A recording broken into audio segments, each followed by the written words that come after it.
What up, everybody? Total Control 871. Okay, so today, as promised, I'm going to do a little headline news. As you guys know, yesterday was a pretty rough day. Struggling to come to terms with a lot of stuff. See if I can be a little bit lighter today.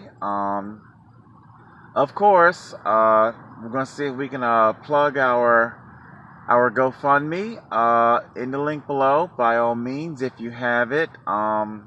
Like I say, there's like 8,000 of you guys out there. I don't know how many are the police themselves, how many are police supporters, how many are just simply fascinated people. I do have supporters. That is good to know, and they're definitely much loved and appreciated.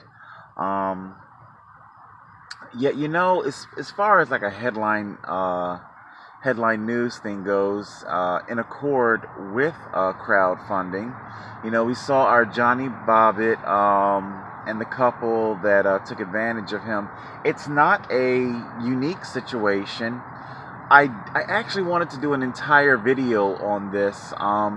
There is this trend going on YouTube and social media where there are people out there that are they prey and they exploit us homeless people. There is a video. What's this guy name? I don't want to say it like this, but it's the truth. They're of some sort of Middle Eastern descent, or they might be gypsies, or I don't know, Baltic, whatever the case may be. Fousey Tube is one of them. Rat Phase Rug Rat, some shit like that. Roman Atterwood is another one. He no where exactly. I think he's another one of those. I don't know if it's like a. I don't really know too much about gypsies, and I don't know if he is one. He might be red-blooded American, although Middle Eastern people are red-blooded Americans too. That's true. I'm trying to communicate to you that there are those types of people, and there's a whole swath of them. And obviously, the people who preyed on Johnny Bobbitt, they were white Caucasians. Money does strange things to people. Although, in the case of the Middle Easterns, what's the Fusis and the Rugrats, it's like, I don't want to say for sure that they all know each other, but it's almost like they're spin-offs of each other. And they do a lot of staged pranks. I guess there's an audience out there that are into a type of WWE pranks. I mean, let's face it. You gotta be pretty weak-minded to think that those pranks are real. You know. Um, Although there was the what was it? Uh, Holding up telephone book chest. Girlfriend shoots him in the chest. The whole push to go to the next level thing in YouTube and other forms of social media, I don't really quite get it. Like I say, you guys, like this whole thing of my GoFundMe, I'm unaccustomed to it. I mean, for Christ's sakes, in any of my videos, you never guys hear me harping for more subscribers and like and comment and smash the notification bells and all kinds of stuff like that. No offense to those who do promote their channel that way. Yeah, so what I want to say about the predatory people who prey and exploit the homeless. That Rugrats person or whatever. There was one particular video. He claims that he helps this guy named Mike, homeless guy on the street. He does various things for him, things that you see a lot. Number one, remember, these people have a great deal of money, and I'm almost certain that I don't think they get their money from YouTube. I think they were already wealthy. I don't know if they are some sort of Saudi Arabian oil rich or something, or technology. Where they got their money from, I'm not entirely sure, but I don't think it comes exclusively from YouTube. I think it comes from other sources. Uh, but for they I think they themselves were like, wow, I can make how much money by doing what kind of videos. And, so I think they just kind of were like, well, wow, that's just like free money, producing garbage content, basically. And it just shocks and amazes the kind of people that are out there that hoover the garbage content, just suck it up like crazy. Who was it? Casey Neistat had Will Smith. I think it was Will Smith over in his 368 studio, and there was a whole slew of these, young kids out in front of the studio, and Will Smith was not swarmed at all. It was Casey Neistat. Not to take anything away from Casey Neistat, but I'm not here to pick on Casey Neistat. So, not Will Smith, but Casey. Okay. Anyway, I want to try to get back again to my Middle Eastern predatory. In fact, not even just simple Middle Eastern. A lot of people will prey on the homeless situation. But this particular video, I guess I'll end up linking it down below so you guys don't know exactly what I'm talking about. He does a number of things for this homeless guy. Gives him money, gives him like a remake, a makeover. Obviously, he does a lot of things for the guy, except for the one thing that the homeless need, and that's a home. It's a lot of, you guys hear me speak of it, the e-heroin, emotional payoff. So what he's doing in the video are things that aren't really there to help Mike, the homeless guy, but it's there to give you, the viewer, an emotional payoff. Oh, look, he's finally got this, he's finally got that, but what he finally doesn't have is a home to live in. So I see this a lot in a lot of different venues. What really irked me, that I just really thought was so fucked up, and he brings him. He says that I'm gonna bring today, because it was like an update video. I'm gonna bring Mike over to my house, and he shows him the whole lavish,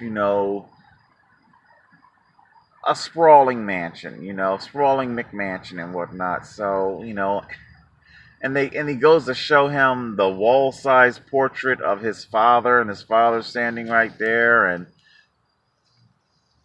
beware of people who have giant pictures of themselves in their homes. It's a little psychological heads up. Anyway, so they buy a bunch of KFC, and they go to feed Mike. They brought Mike over, and they wanted to feed Mike. It's not so much the type of food that they wanted to feed him, because I understand not everybody eats everything, and if Mike likes KFC, then Mike likes KFC. What I found was kind of insulting was like they set him out on the patio, very nice patio,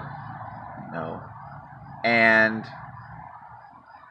from what I could see, I didn't see a place setting for the rug phase guy or whatever. In other words, it looked like he wasn't even willing to sit down and break bread with his homeless cash cow. He wasn't even willing to break bread with him. I thought that was the most fucked up thing of all. Even if you didn't give him a home, he wasn't even willing to break bread with him. Anyway, so how much time I got? 9 minutes. Let's do some headline news. So yeah, the predatory GoFundMe's. Hey, there's a guy, fat guy across America, Eric Heights. Dude raised something like $30-some thousand on social media. Scam, ripoff. He never rode his bike across America. He didn't even ride the parts that he did say he was riding. And I just find it amazing that these people, that it's such a scam and a hustle, they're able to raise such incredible amounts of money, and here I am struggling to. The irony has not been lost on me. All right.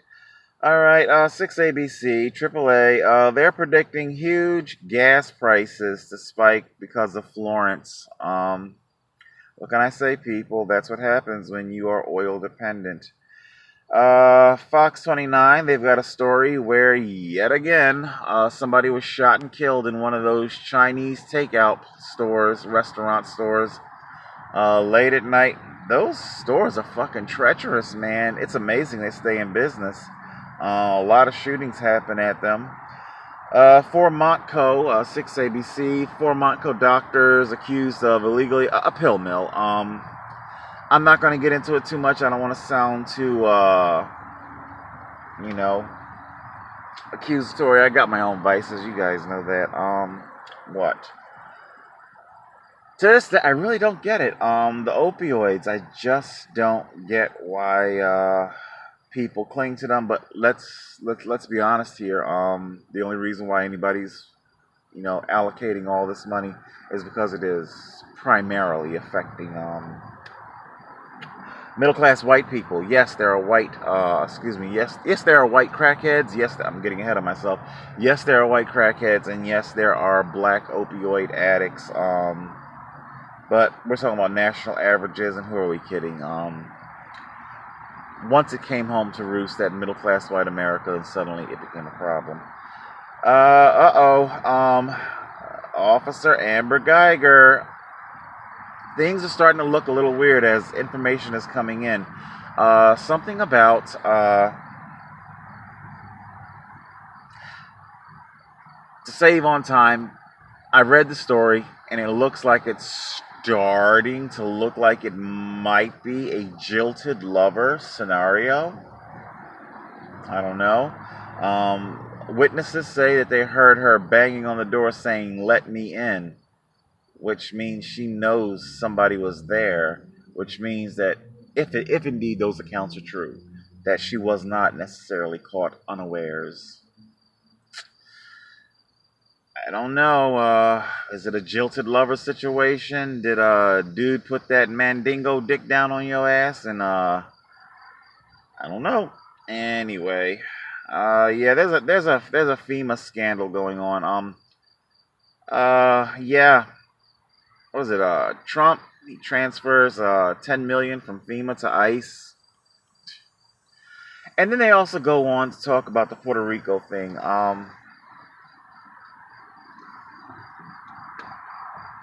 I get it. The death toll was a lot higher in Puerto Rico. First thing I want to say about Puerto Rico is that Puerto Ricans are Americans. That's first and foremost, number one. If they are fellow Americans, then America should be taking care of them. I'm not entirely sure why Puerto Rico hasn't been granted statehood. If it's populated by Americans, then I'm not even getting into that whole political thing. Hold on, I gotta switch hands here.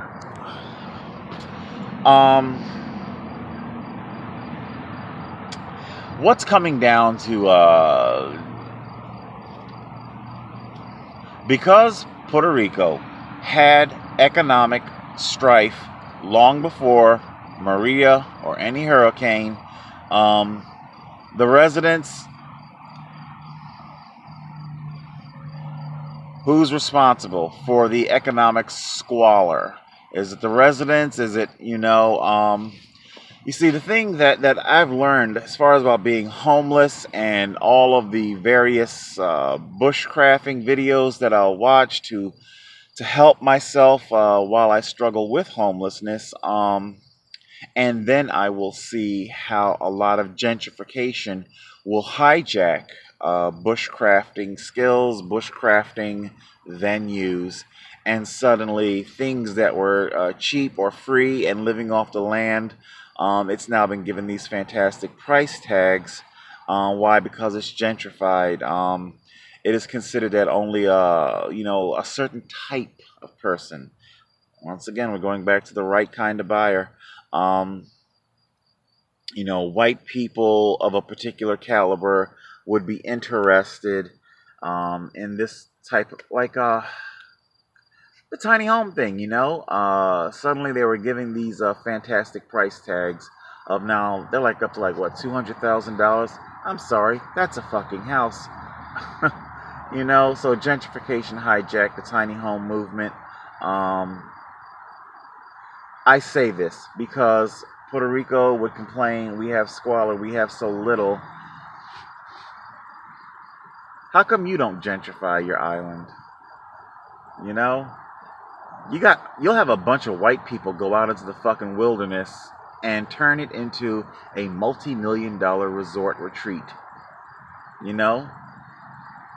If you want to come and live this lovely existence where you're one,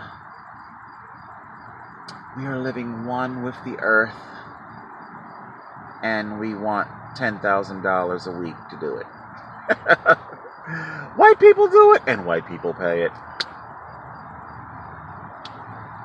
How come?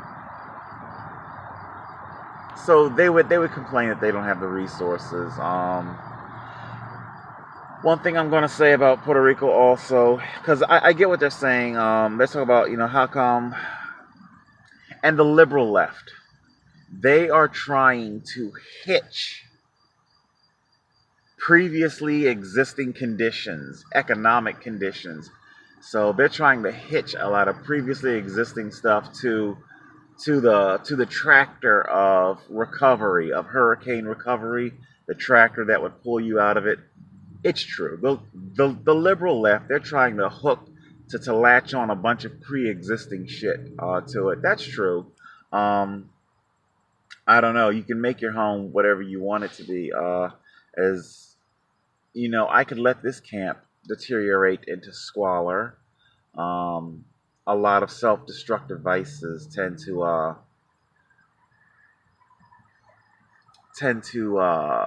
cause that. Where there are vices, there is squalor. Okay, I guess I'll move on. Check my time. 17. What else do we have here? Wow, dude. Guy had a heart attack, and the people in the store robbed him instead of helping him. That's messed up. Let's see, what else do we have here? Yeah, we got more Puerto Rico stuff. Like I say, you're going to you got to get real with it. The Puerto Ricans, their island was it had issues before Maria. With Stormy Daniels, once again, I told you, all these people, they're all putting out books, they're all getting rich, and there you are with your money to buy it. Dude, seriously. Let's see, what else have we got here? More Catholic Church scandal. Yes, I knew. We've got our,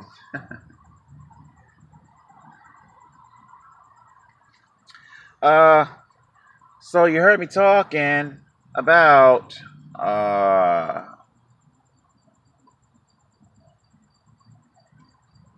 the opioids and stuff like that, and how white people are being treated so differently. Massive decriminalization. It's now suddenly an illness, and of course the Jewish-owned rehab centers. Once who wrote the prescriptions to begin with? Kickbacks there, and anyway. So I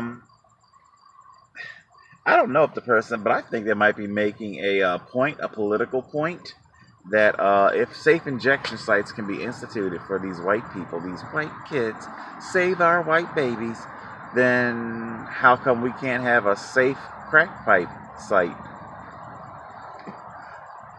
Let's face it, a crack pipe is less dangerous than a discarded syringe. Fact. But I guarantee you, this community, they'll make much more of they'll be insulted much more by the crack pipe than the syringes.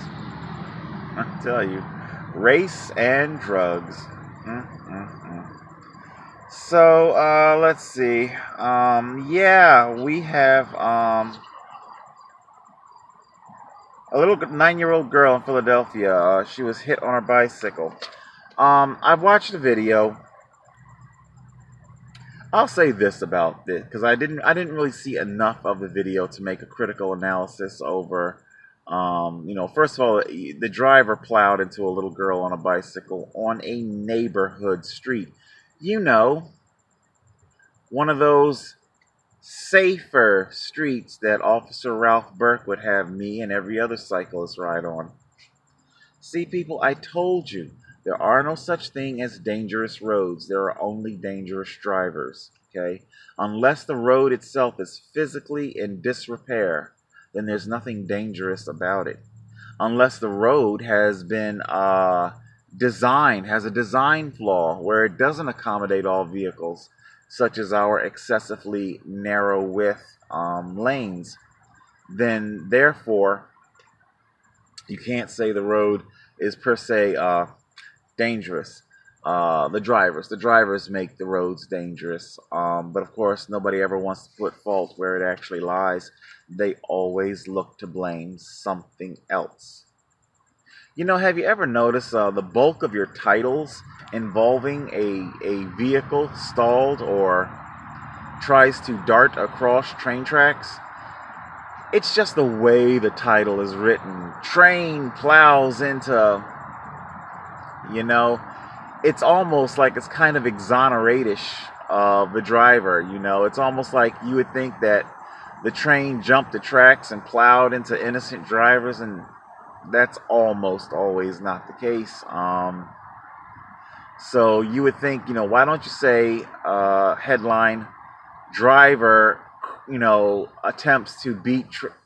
I guess it's just more flashier the other way. So, and yeah. So what can I tell you? The little girl's in critical condition. I do feel bad for her. They have found out who owns. Yeah, I'll say that also. They found out who owns the car, but they're not charging the owner right away because they can't make a positive ID. Like how Officer Shepard says that he did not see the cyclist's face. Hold on, let me check my time. 22. Didn't see the cyclist's face, so you guys get what I'm saying. So here another case where the drivers are given benefit of the doubt as to the identity. Believe it or not, it's my studio light that's really driving the heat here. Yeah, and of course, Shepard says that he can't positively identify me as the cyclist, but there you go. Double standard. Michael Daniels. He's like a 35-year-old lifeguard charged with sexual assault. Aren't like lifeguards in their teens? What are you still doing being a lifeguard? Dude's black, so maybe, I don't know. Anyway. Alright. Apparently I think that's about it. So, yeah, more of the D'Amico, he got bailed out. The predatory GoFundMe's, change hand here. So it was him. There's also a guy on YouTube. He, as far as I'm concerned, he's the lowest of the low. He staged a fake journey across America on a bicycle. Another of some sort of Middle Eastern descent. His name is Naveed. And Project, it was spelled real funny. Project JKT or something like that. 3000. The guy's a complete scam and a hustle. Nowhere on his YouTube channel is there any kind of content where he presents the funds to the childhood cancer. It's what he was allegedly raising money for, and fucked up. I mean, he was there at the child cancer hospitals, doing photo ops with these seriously ill children, and you're getting these donations, and there was nothing ever seen. I don't think he was quite prepared, just like how Eric Heights wasn't prepared for just how learned we cyclists are and how we can spot a fake. Like right now, I'm sitting here and I'm pretty much just sweating. even though this is a white t-shirt, if I were in like a black t-shirt or something dark, you would just simply see a watermark, a water stain from the sweat, okay? Okay. But when you actually exert yourself of physical cardio activity, it's more than just simply sweat. It's also salt coming out of you. This dude was out there in these dark shirts, these dark t-shirts, no salt stains, no nothing. Dude was the exact same size that he was at the end of his tour. You know, he didn't lose. Not that he was overweight. Very fit guy, actually, a very fit guy. But you know, there was no loss anywhere. You usually at least see it in the face. There was nothing anywhere. I could say a whole lot more about his scam. He was caught. There was a car, which he later tried to backpedal and say it's a SAG vehicle. It's following me, and you know that wasn't what you said in the beginning, and it's a bunch of other stuff. I'll post him down below too. And how I also knew that he was faking it is that when he would reach the state marker, you know, welcome to Colorado, welcome to whatever it is, he's doing handstands. He's dancing. I don't care how fit you are. When you've just ridden a bicycle across an entire state, let alone America, you're not turning cartwheels. You're not dancing. You're not climbing up on giant bales of hay. An actual touring cyclist barely has the energy to set up their camp at the end of the night, you know, at the end of the day's ride, and just simply fall and collapse into their tent, man. They're not doing that kind of shit. So you can't fool us. We know a real from a fake. And yet, people gave him money, so there's a lot of predatory stuff out there. Oh yeah, I'll tack this on. What kind of time I got? Okay, I'll tack this on real quick. Just so you guys know that I am not looking to defraud anybody whatsoever. Like I said, the monies will go for transcripts and or attorneys and transportation, stuff like that. If indeed the like, I'm not even going to draw the account unless we get, like, at least for the first case, for the lane control saga. I'm guessing we're going to need something like $500. So if we can at least get the $500 in there for the initial transcript, then again, I don't know, because it might be more money for the I don't know. But the point is that I'll just simply issue refunds to everybody if, because you know, I'm not gonna sit there and just pocket the money if the money didn't go to what I said it was gonna go to. So the point that I'm trying to make here is that there are so many predatory GoFundMe's out there, so many people who are peddling e-heroin, emotional payoff, so many. If you want to be a part of something that actually stands for something, then please donate. Do what you can. Hey, whatever, go to your bank account, whatever change you got there. Like I said, there's thousands of you guys. If you just break off the change, I think, will GoFundMe allow something less than $1 to be donated? I really don't know. You know, wait a minute. I think I was reading something about a 30 cents per donation charge. I don't know. So maybe they don't take anything less than $1. I don't know, man. I'm just trying to put together, you know, give myself as best a fighting chance as possible. The justice. Hey, for those of you guys who are out there who aren't even necessarily cyclists or homeless, if you've ever been out there and you're sick and tired of cops, maybe you've been given a ticket that you know you were innocent of, and you're sick and tired of seeing cops abscond away with their lives, well, then here's an opportunity that you can stick it to the police, you know. So by all means, couple dollars, you know, whatever you spend on your soda, your latte, you know. All right, guys, that's it. That's our headline news. I'm gonna see if I can keep upbeat here. I'm putting together some laundry. And I'm gonna see if I can get a shower in today. And there you go. Taking it one day at a time. It wasn't a very good night. I think I finally drifted off at around 7 something, and I did wake up with a nightmare around 10:30 in the morning or something like that. Um, hmm. Anyway, tell you guys more about that later. All right, so there you go. Headline news: Total Control 871.